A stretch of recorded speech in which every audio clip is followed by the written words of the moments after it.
Welcome everyone to this second webinar this year powered by IoF 2020. My name is Gerben Splinter of Wageningen Economic Research, and I will be your moderator for this webinar today.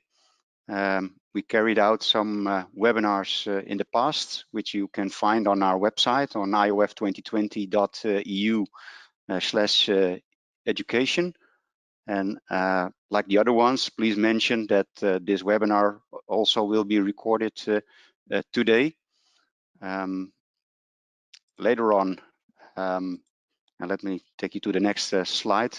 Later on, we will provide you some more backgrounds on the IoF 2020 project. And as this project is coming to an end, the efforts to develop Europe as a smart agri-food continent are quite noticeable. And in the meantime, on other continents, similar initiatives are taking place as part of a greater international mission to support digital transformation within agri-food. This webinar will provide you with an overview of some key projects and current developments outside of Europe. This webinar is about international perspectives on smart farming. Thank you, of course, for joining us today. This webinar will last probably 1 hour, and of course, I will not be hosting this webinar on my own today.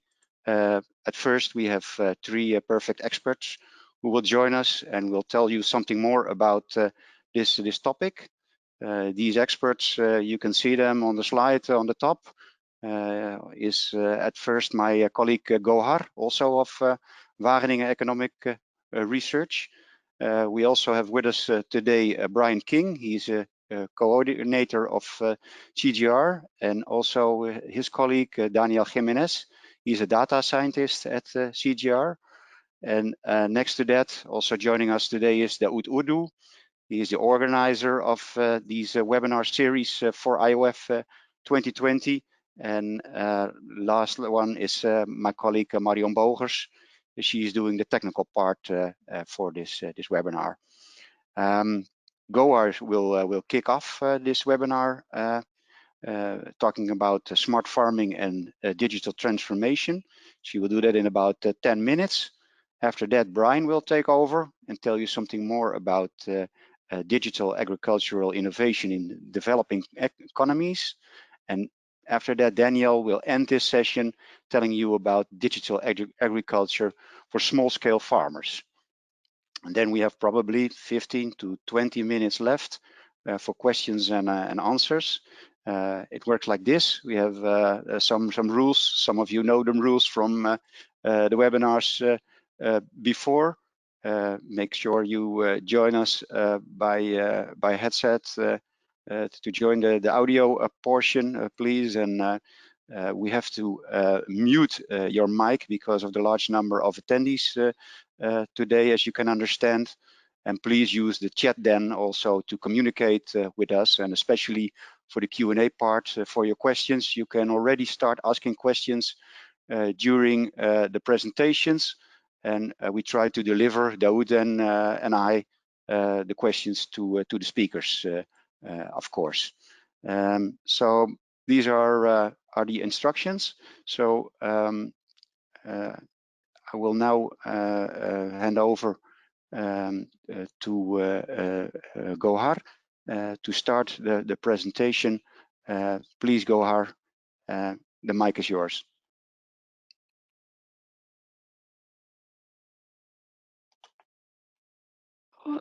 Okay, thank you, Gerben, for a nice presentation, nice introduction, and welcome everybody. I hope you see my screen.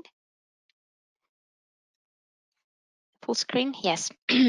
So yes, today we are going to talk about smart farming and digital transformation, and I'm going to tell you a little bit more about European showcases. So I'm Gohar Nuhoff-Isakhanyan from Wageningen University in Research, and I work for IoF project, IoF2020 project at Wageningen Economic Research. and I am co-leading the work package for business support. So as I told you, I'm going to present you talk a little bit more about European perspectives. European Union has found very important the driving IoT innovation at scale in Europe. So they thought the IoT innovation and digitalization in agri-food is so important that they need to intervene a little bit, so that they can't leave this innovation and development to the startups and developers to come together ad hoc. So they created the IoT large-scale pilots, one of which is IoF2020. This pilot is meant to accelerate take-up of digital innovation in Europe, enable emergence of IoT ecosystems supported by open technologies. So then, as you see in a picture, the developers, startups, and industries and end user at the same time are brought in an ecosystem through these projects. So this building the Europe ecosystem has started around 2011, where we also, as Wageningen Economic Research, have been part of. Smart Agrifood, Fee Space, Accelerators, Fever Foundation, and IoF 2020, and they just followed up by Smart Agri-Hubs, which is currently in development. This project is very active. I will tell you a little bit more about IoF 2020 and the role of the project in innovation development. So if we look how the European Union is looking at technology readiness level, then they have 9 readiness level. Probably most of you know this. The 1 to 4 is about fundamental research. It's under the science. So when the science is developing a knowledge, and from 8 to 9, it's already innovation which has been developed and is in a market in a scale up. However, between 4 and 8, there is a death valley of death. So how the knowledge, fundamental knowledge has developed is brought to the practice is questionable. And what IoF and Smart Agri Hubs do is that they fill in this gap. Well, the IoF in figures, we have 116 partners and organizations from 28 countries. It has been a 4 years project, started in January 2017, which means we are at the last month of the project. And we are happy to announce that we reached almost all the goals and objectives we set up at the beginning, and it has been 35 million project. We have 33 use cases from 22 member states combined in 5 trials. So the variation of the use cases was too big, so we decided to combine them in 5 trials: arable, fruit, dairy, vegetable, and meat. And the overall methodology that we used in IoF project is minimum valuable product, MVP. So they started with the cycle 1, initial development of the technology. So then it goes to the end user feedback, it goes to improvement, it goes to confirmation of IoF, and then it goes to a KPI evaluation to see if the goals set are met or not. And then it goes to the second cycle and the third cycle and a 4th cycle, and we planned each cycle would take a year approximately. So then at the end of the project, we will have something to demonstrate in a large scale. From business support side, because I'm coming from that corner, I decided to talk a little bit more about business support. We did KPI definition and impact measurement, like calculation costs, savings, and impact development and efficiency. The business models, we did different business model test, validation. We made nice visuals for use cases using the artists. We did a market study for them. and we develop privacy guidelines. But besides what we promised to European Union as a project, we also did some additional tasks like a network of test farms. This is the website that you can visit and see how you can register your test farm and allow your farm to be a front runner in innovation development. So that the developers can test their product first at your farm. By this, you as farmers get the benefits of being the front runner, and product developers have opportunity to test their product. We did ethical building trust through ethics. We developed the demonstration skills in different pitches, helping use cases to develop their pitches, and we allowed them to access to funds. So, however, we have lessons learned. Not everything went smoothly. Main challenges were standardization and interoperability. The solution developed have been too different from each other, so it needed a more systematic approach. Reusability has been a challenge. If some technology developed in one type of farm was not per se usable in other type of farms. New business models have been challenged because traditional ones have not been functioning anymore. Each use case is a ecosystem of completely different partners. One is a farmer, the other one is a technology developer, and the other one is a connector. So these are from different sectors, and suddenly they have to come to work together. And they don't have a business model that fits with each other. They have completely different dynamic. Also, if we consider the seasonality of the agri-food. The trust has been an issue, and we tackled with ethical and code of conduct. Testing and demonstration has been also not very easy. The access to funding it was a challenge, although we helped the developers to find different sources. And sustaining of the results and replicability is something we are working currently. So the project has been successful. It has finished. How are we going to make sure that the lessons learned are not lost? So what we do currently, also in a business work package, we develop a learning and transfer task where we make a complete set of learnings we had so that we can easily transfer to the follow-up projects that are busy in IoT applications in agri-food. The goals for sustainability is that we develop a sustainable business for use cases. The most challenging one is collaborative and dynamic business model for IoT solution, and businesses for partners. So not think about business for the developers or software developers or the farmers, but for all the partners at the same time.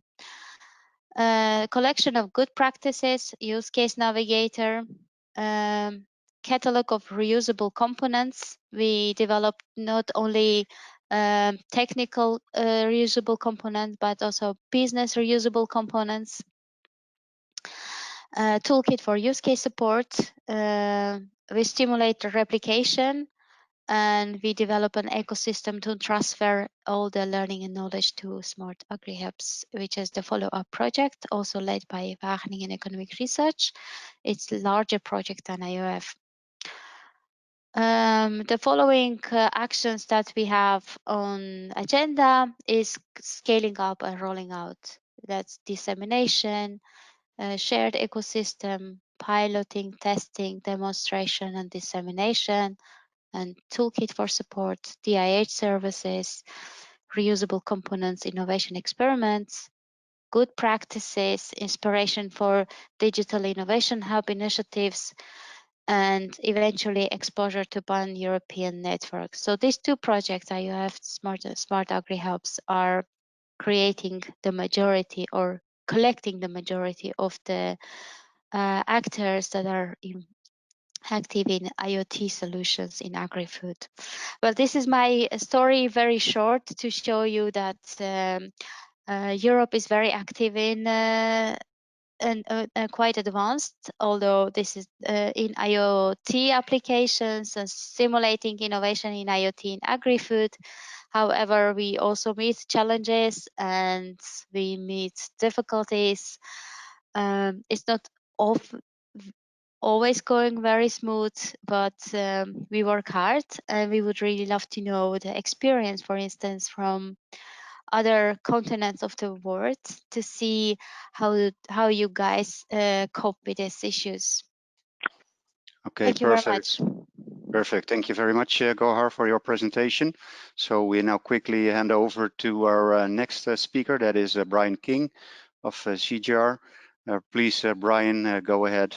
Marion will make you presenter.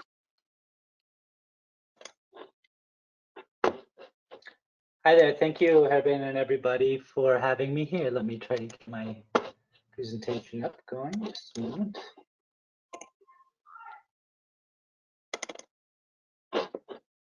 Okay, can you see presentation?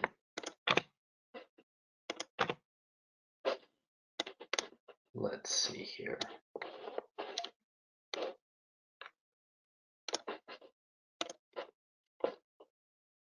Okay. All right. Can you hear me okay? And am I blocking? Yeah, perfect. Go ahead. Am I blocking presentation? Looking good? Okay, yeah, it looks like it might be blocking it. Okay, good. All right. Hello, everybody. Thank you so much for having me. My name is Brian King. I serve as coordinator of the CGIAR platform for big data in agriculture. We're a cross-cutting program of the CGIAR organization, comprised of now 14 agriculture research institutes working around the world, where we do research into virtually every aspect of global food security, and particularly in developing economies. And at any given time, we're in about 70 countries conducting research. And so what I'm going to speak today about is our digital innovation process called the Inspire Challenge. And listening to Gohar, I was impressed by how we're really trying to solve some similar problems. We note a lot of fragmentation in the digital agriculture space, a lot of things going on that, unless somebody is really sort of, we agree, on purpose trying to generalize the learnings and consolidate practice, consolidate around good practice, it might not happen on its own. And then we need to be building the evidence base and understanding what's working, what's not working, and we can engage in facilitation around the kind of co-design of the most promising of solutions. And so, pretty similar spirit, obviously done globally. So a bit about how we decided to take on this challenge. So we have 4 broad challenge categories that we defined. And they're really kind of across the whole spectrum, from sort of research to market-facing services or impacts. And so, understanding that there are these data types and tools coming online that we can use to understand food flows, and that indeed we need a much more dynamic, precise, sort of almost real-time understanding of what's happening in food systems and food flows. This idea of resilience as well is something else that, again, there are many different ways of talking about resilience in food systems, and many of them can be appropriate in different contexts, but we need to be able to measure and operationalize resilience, and so recognizing that there are data and tools that can help us to do that. Sensing and renewing ecosystems. This, is built in the recognition that agriculture is in a, there's a natural resource base, an ecological base for agriculture that we need to be able to measure, understand, and act about, have that guide our interventions in agriculture. And then lastly, the recognition that sustainable practices are best incentivized probably by sustainable income. And so income need in some way in food systems needs to get back to small farmers, small enterprises if we're going to really be changing how food and farming systems are working and making them more resilient and so forth. And so I'm going to talk about a few examples, just really briefly. So, you know, it's an innovation process we run as a research organization, and so it's a little bit different from some of the other processes out there in that our researchers must partner with somebody external to our organization, but the converse is true. Our researchers need to be involved, but they need to come together to try to create something new. So, you know, it needs to be something that neither side could do entirely on their own. And so they're kind of bridging capacities and capabilities. The newness of that thing is something that we're looking for as well. Is it a bit risky? Could it be a real game changer? Could it, you know, would it probably have problems finding funding elsewhere? Well, we like to try to find those kinds of solutions. And then lastly, it needs to be digital or data driven. And so I'll take you through a few examples very briefly. And I tried to pick amongst, there are 14 projects out there right now. We're going into our 4th cycle, and we'll add probably 4 or 5 more in this cycle. But I tried to pick ones where there was in-field measurement, in-field engagement happening in a way that you could sort of, you know, while they're not explicitly IoT examples, they are clearly in-field measurement and engagement type examples. And so the first of them is a project called Seeing is Believing. And the basis of this project is that in the context of an agricultural insurance product with an existing user base and customer base and so forth, the researchers work with that provider to have farmers take a picture of their wheat fields with really high frequency. I forget what I don't think it was daily, but it was certainly at least once a week. From the same angle, there was an app that kind of guided them to take the picture in a comparable way, masking out things that could violate privacy and so forth. So it was really just pictures of wheat fields from 30,000 farmers with really high frequency, all kind of streaming in. And then, you know, the various agronomic, you know, experts engaged were able to then layer that with other data and then push out really timely localized advisory to those wheat farmers. And so, you know, we'd say we're about building the evidence base. In this particular case, they had the conditions to be able to do a randomized control trial, and they found something really interesting about farmers' trust in the advisory content that they were getting over smartphone compared quite favorably. In fact, they really preferred it, and they actually trusted it pretty significantly, and were actually had a higher rate of adoption and engagement around through that channel. So interesting, and we can get into a number of causal discussions about that. But anyway, just very interesting as a channel for information exchange and engagement. One of the things that was less, that was, you know, sort of unanticipated, you know, and caught us a little bit by surprise, was that customer willingness to pay for the insurance product actually went up. And so just a really nice kind of end-to-end example of service delivery, measurement, advisory, communications, a business model that I'm really pleased has sort of got to where it's got. Another example of, you know, following this theme of in-field measurement and engagement is, you know, there's a farmer-to-farmer information exchange platform that has about 500,000 users now in multiple countries called Plant Village. What, in the context of the specific project that we did, was to go and work with them, fund them and partners to integrate some computer vision into the offerings of that platform, or the exchanges of that platform. There are about 25 to 30 crops, I believe, where farmers are just exchanging information with each other. In this particular case, it was building in computer vision enhanced recognition of plant disease, starting with cassava, and I think they've got into sweet potato and moving into banana as well. And so in this case, it was you know, entirely public funded, however, driving adoption of this platform. And And so, we've seen really great accuracy from the computer vision enhancement in terms of recognizing disease, and it seems to have accelerated the download and use of this app, and serve to kind of reinforce and build this near multi-country community of farmers exchanging information with each other. And so the next step there is to start unlocking some of the, or mobilizing, we shouldn't say because they're public data, but using image databases across CGIAR to start looking in, okay, well, how do we build computer vision into recognition of other crop disease and crop broad crop health things, and so diagnosis.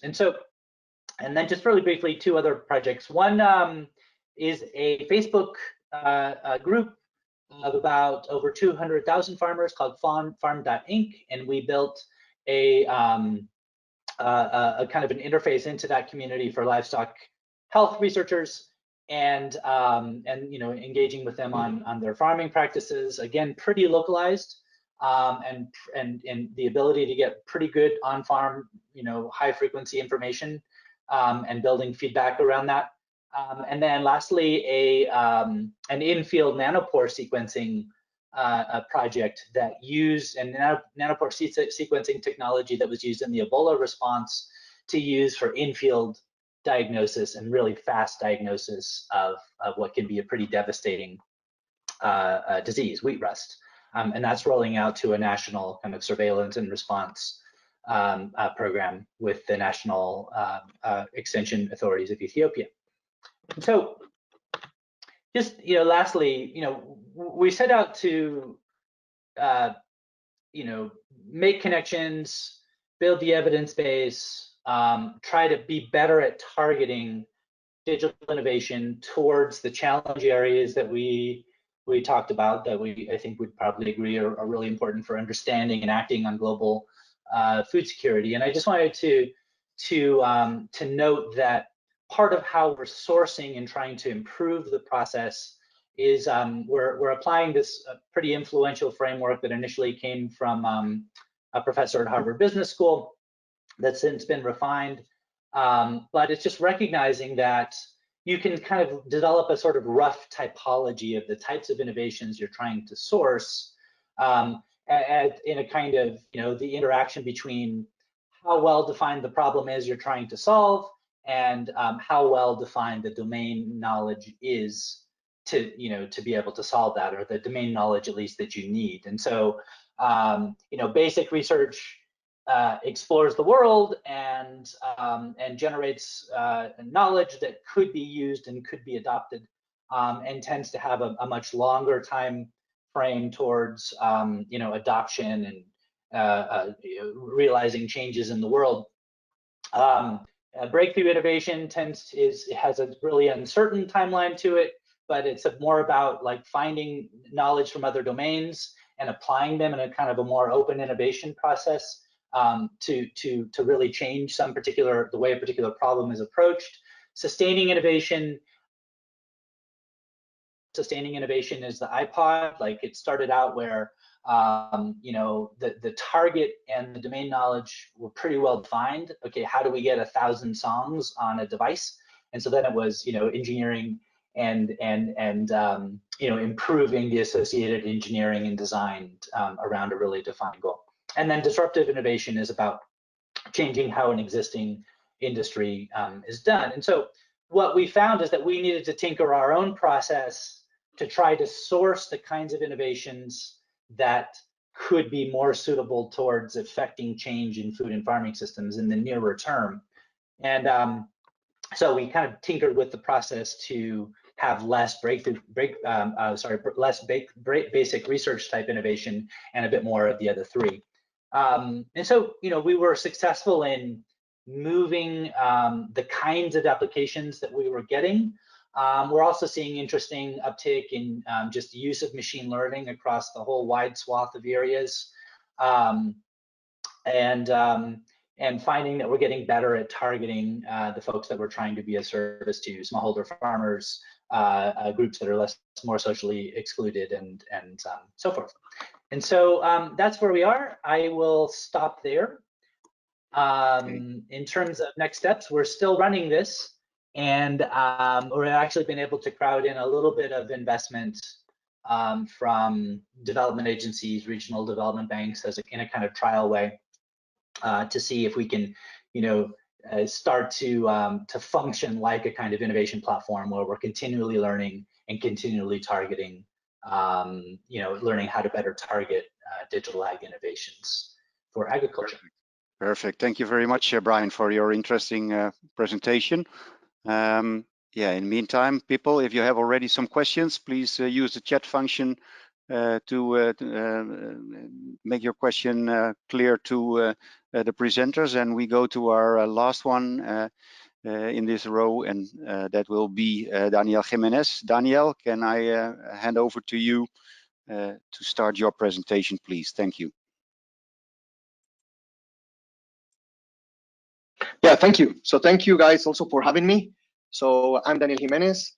I'm agronomist by training, but I also have some skills on data science.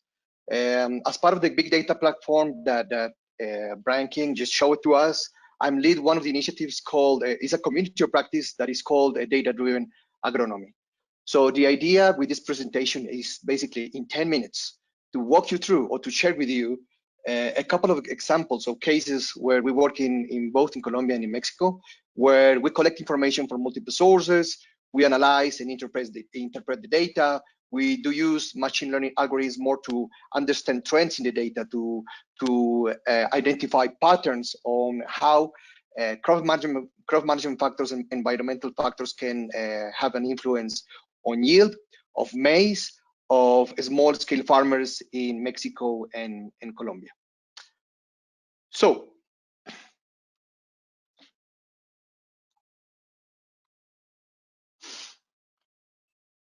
the first step is to the data creation and integration process, right? So we collect information from many data sources, information on weather, on soil, on crop management, and as many factors as we can collect on that we know that have an influence on productivity of maize in this case. We do, depending on the country, depending on the crop, we use information from different sources. For example, in the case of Colombia, in order to obtain information on weather, we use information provided by the National Meteorological Services. For soil, we used a tool that we have developed years back called RASTA, which is Rapid and Soil Terrain Assessment. Basically, a tool that farmers can use to measure mostly physical properties of their soils. And in terms of crop management information, we use a web platform that was adopted by the National Growers Federation, and where technicians can upload information on crop management. For in the case of Mexico, we use both, like primary databases, which is climate and weather information from the National Meteorological Institution, but we also use information from and data from a public environmental database called WorldClim. In terms of soils, they do have in Mexico, there's INIFAP, which is an institution that holds a lot of information on soils in a pretty well both spatial and temporal resolution. So that was our source of data for Mexico. And for crop management, they run a huge project called Masagro. It's a national program run by a center, by a CGIAR center called CIMIT. And they hold a lot of information, observation information on farmers' fields and crop management. So this is basically how the different sources of data that I'm going to showcase in this presentation. And of course, as you can imagine, there's a lot of challenges when you want to put this information together, because you will face that you have different type of files, geospatial files, time series, even Excel type of files, which makes more challenging how to generate and to get a tidy data set to be analyzed. So for that, we can use different tools, right? Like how to extract, translate, and load the information, Penta or R, like different. This is really like this is the step where it takes most of the time of our group, because it's data cleaning, is imputation of data. There's a lot of things that are going on in this step. Then once we have a data set that can be analyzed, that is already curated, then we proceed to evaluate what is the technique or the combination of techniques that can be used to analyze such data. In our case, and according to what the end users, the National Growers Association in Mexico and Colombia expected, and the problem that we wanted to solve was, we selected some techniques based on random forest, right? But this table is just to illustrate a bit, the different procedures that we run every time, which is, like we just we don't jump into black box models and artificial intelligence models because we think that the problem is very complicated, right? We really think on what should be the best technique that can suit that particular data set. Sometimes even is a combination of many of them. So let's about the results, for example, in northern Colombia. So we use a random forest with the information that I mentioned in the 2 slides before. And even though that we know that we didn't integrate into the model all the information that we knew that the technicians suggested us to integrate because they knew that had an influence on yield, we explained more than half of the variability. And as I said in my presentation, as these models are not meant to predict, because they are meant rather to explain, to detect patterns, to identify or to understand the trends in the data. This is a pretty good result, explaining more than half the variability and to identify what are the factors that have much more influence on maize yield in northern Colombia, right? Those that you can see there, the total amount of phosphorus, the plant density, runoff, etc. But we went beyond that. So in order to unbox, to open the black box model, we also wanted to identify what were the relationships between the yield and the predictors, right? So here you can see, for example, the example of phosphorus, which in our data, we knew that farmers were applying in that particular region up to 40 kilograms of phosphorus per hectare, right? But the techniques, the data-driven models are telling, they basically told us that there's no need to apply more than 15 kilograms per hectare, right? There's no need to pollute more. There's no need to increase the production costs, and there's no need to put our health in risk. So this is the type of work that the type of results that we get in by analyzing data of maize in northern Colombia. More details about it can be found in this paper that we published last year in Global Food Security. Something very important to say here, and when I was listening to Gohar, and she said that there were not many examples of test and demonstration of this. I can tell you that in this particular case, and you will see on the paper, we demonstrated, we took these results to farmers' fields, and we proved that if we apply those data-driven recommendations provided by the models, we increased up to 20% of productivity of maize. And that was basically because we did it in a year when we experienced a lot of lodging and flooding. But in the data was telling us that we could increase productivity up to 40%. So now, in the case of Mexico, we followed the similar approach. We found the most the varieties that were that were associated with high productivities. In the case of Mexico, were mostly based on varieties, density, and also fertilizers. So what we were recommending basically in Mexico was what was the best variety or the best hybrid to grow in depending on the region, Chiapas or Guanajuato, and the amount of nitrogen that should be applied, and the estimated plant density. So now let's talk about how we can translate this into actionable information, right? How this is like when the rubber hits the road, right? When the data is useful, if we can use to make decisions. So in this, on the left side of the slide, you can see that in Colombia, for example, and it's really because it was based on the needs of the technicians of the Growers Association, they asked us to add a module to the same platform that we used to upload the crop management information, to add a module where they can see basically what were the data-driven recommendations and do like a benchmark exercise and compare with farmers' fields, right? So what the technician of the National Maize Growers Associations, what they do basically is they go to farmers' fields and they benchmark what are farmers doing, and they benchmark those practices that farmers implemented against the data-driven recommendations. This is how the productivity of maize in northern Colombia is increasing right now. With Brian, we also tried to do, to make more efficient the work of the extension officers and the technicians using IBR systems. We're still working on that. In the case of Mexico, unlike to Colombia, we didn't use a web platform, but we used an app that they had developed for this massive project called Masagro. They have an app called AgroTutor. AgroTutor provides farmers with information on historical yield production, on the forecast of productivity, on windows of opportunity, but also on agronomic recommendations. So our analysis basically fit that part, the agronomic recommendations. So in AgroTutor, in the app, depending on the region where you are, you just open the app and it will recommend what should be the amount of nitrogen, what would be the amount of seeds, and what should be the variety that should be grown in those particular conditions. So about the lessons learned, right? So we have, in this example, we haven't used Internet of Things, Internet of Farms and Food. It was most basically using traditional databases provided by national organizations, public environmental databases. But of course, there is a lot of potential using Internet of Things and sensors that can provide much more information and much more accurate.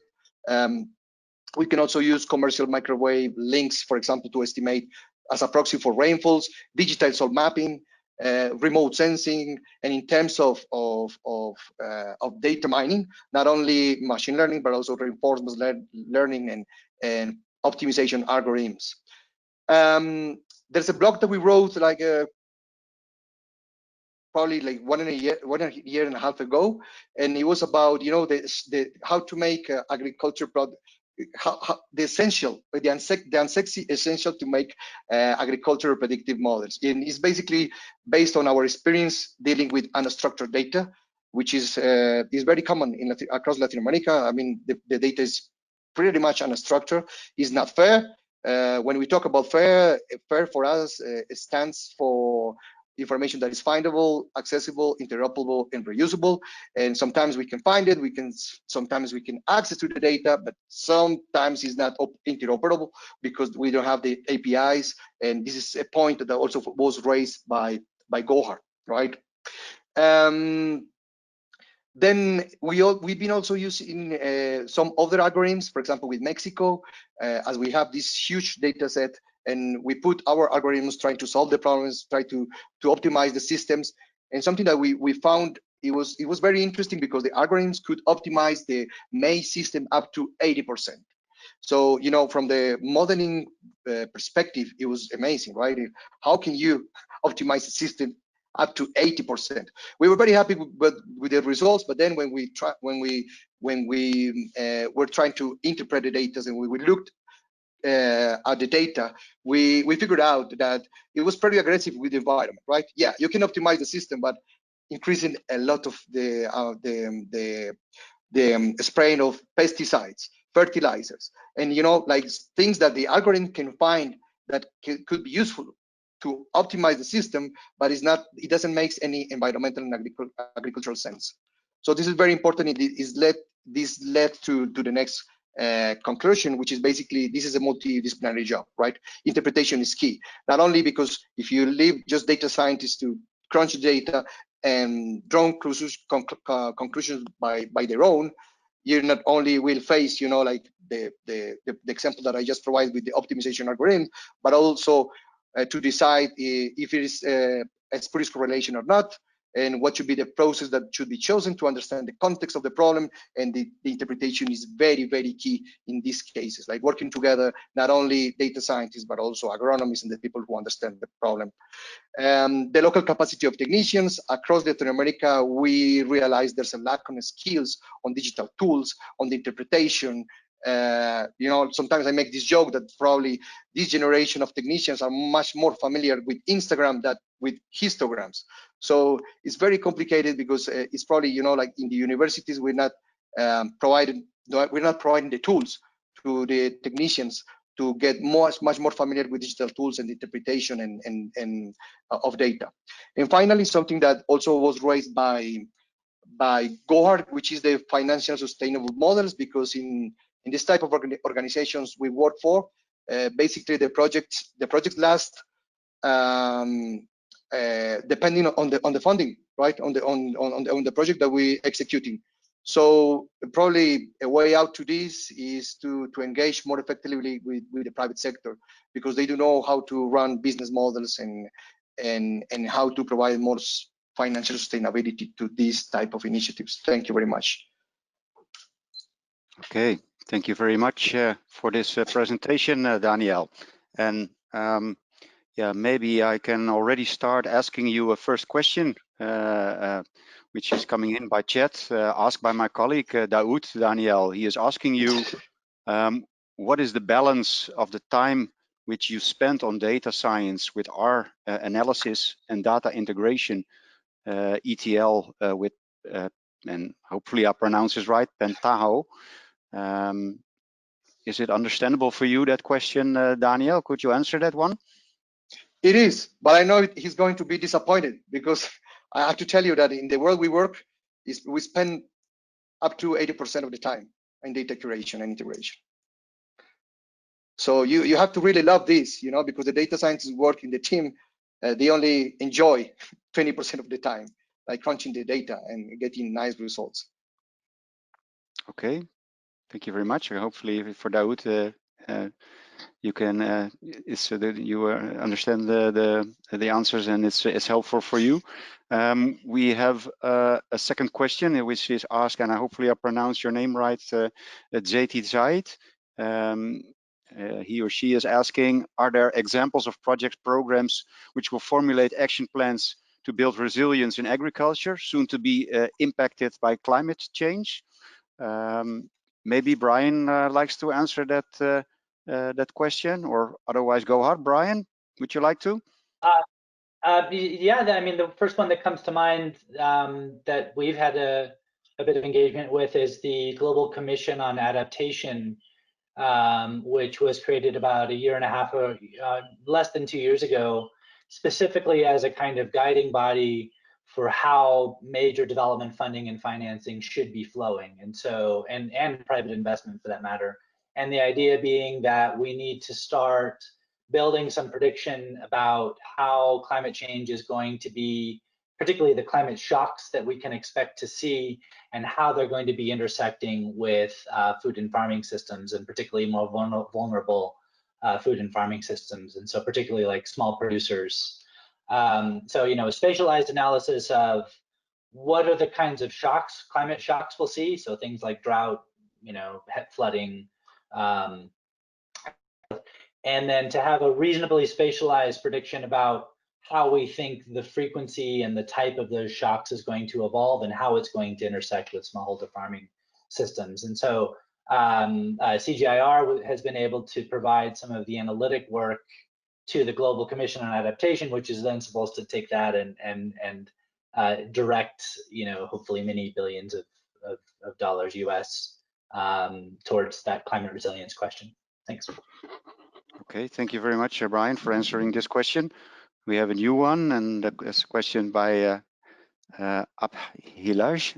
Sorry for pronouncing maybe, but the question is, how much traditional agricultural knowledge context is required by a data scientist when developing these tools solutions? I think that's a question for you, Daniel.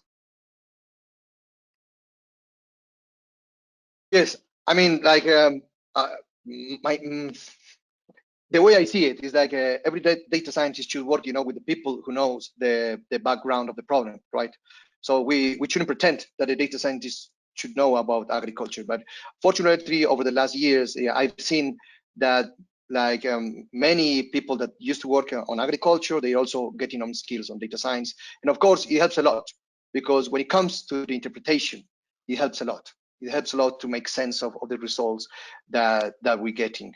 But this is, and I can tell you on behalf of Latin America, this is something that we need also work very closely with universities, because unfortunately and like myself 20 years ago when I went to university, I was very good, for tropical conditions to recognize pests and diseases and all the time. But my background on math wasn't very strong. This is something that I acquired when I was doing my PhD.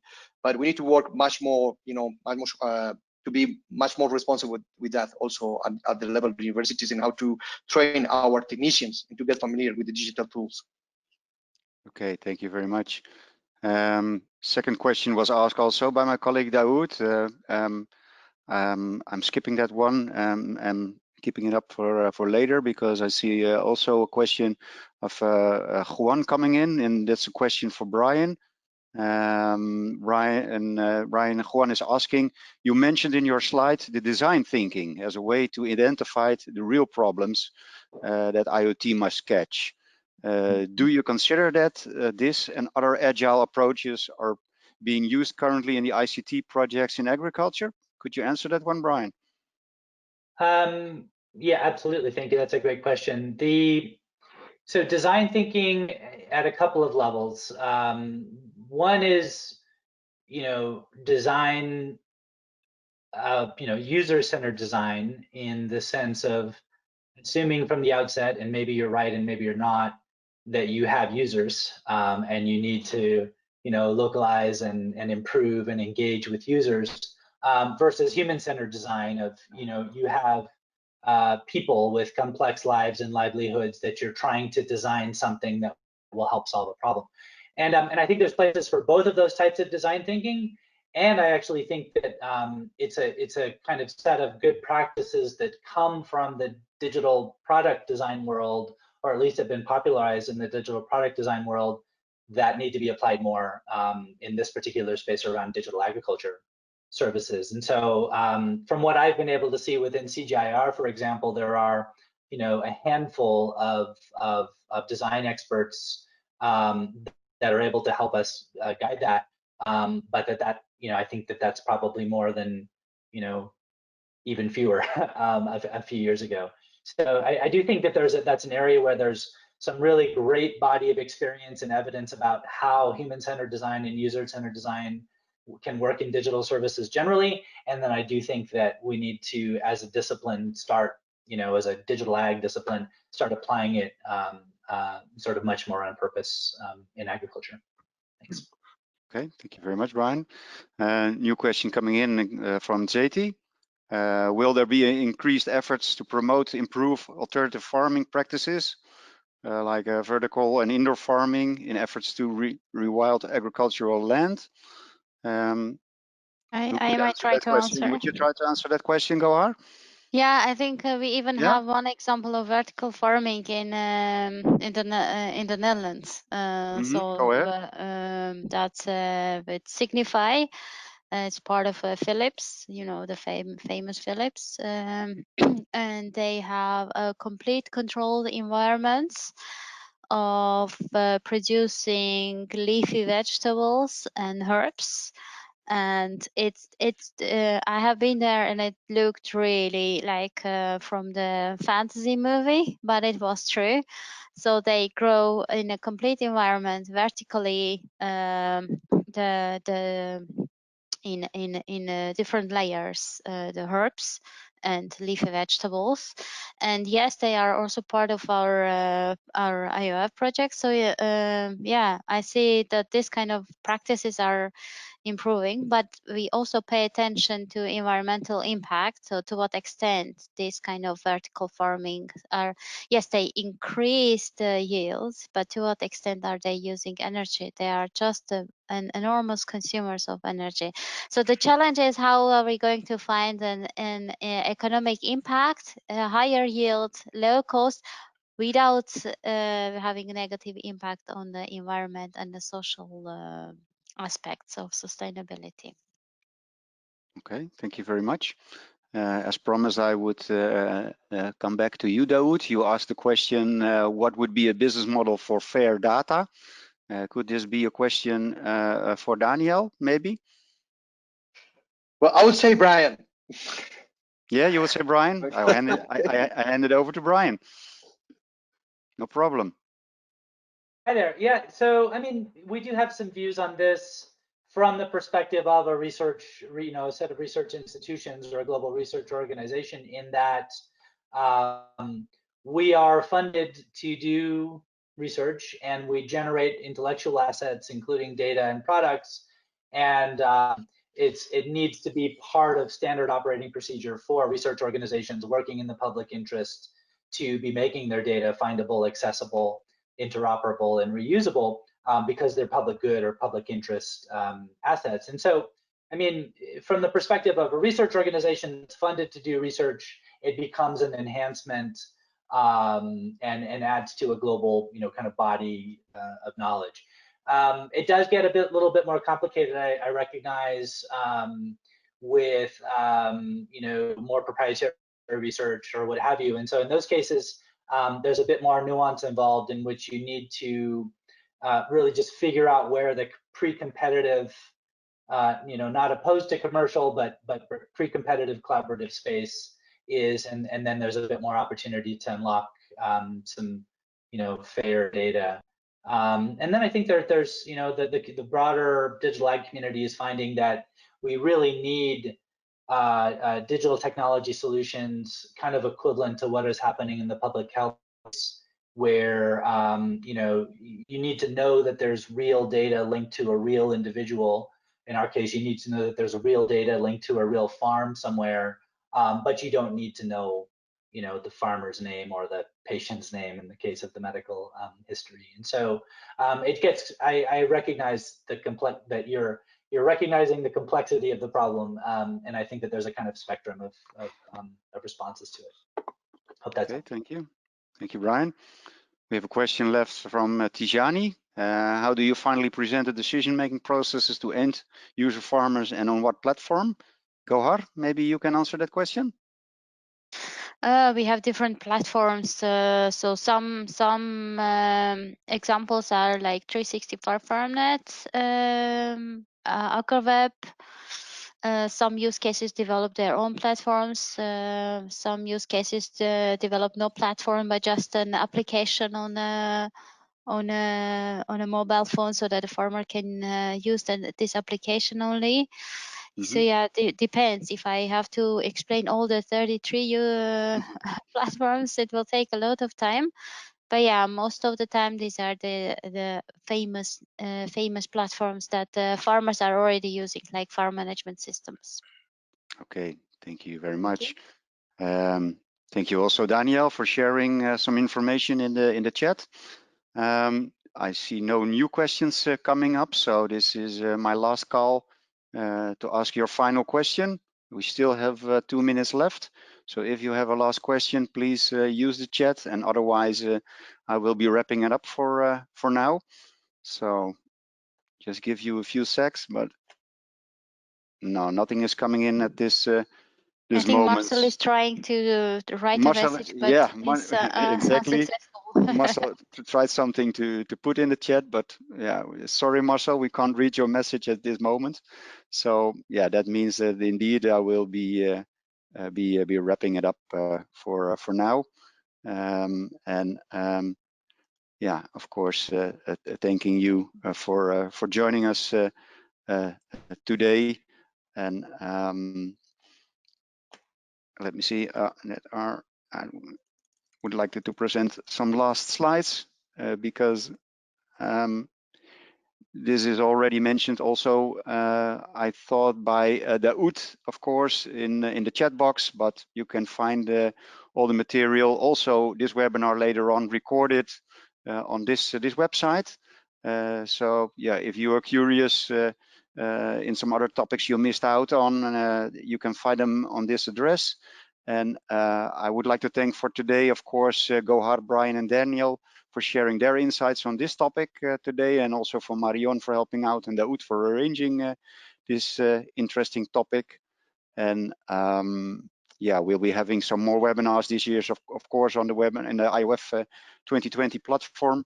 And so please look out for the next one. We'll be announcing them like we did before. And also wish to thank you for joining us today and discussing with us. And on behalf of all of us here, I'd like to thank you and have a good day. So we'll be wrapping it up right now. Thank you very much, and see you next time.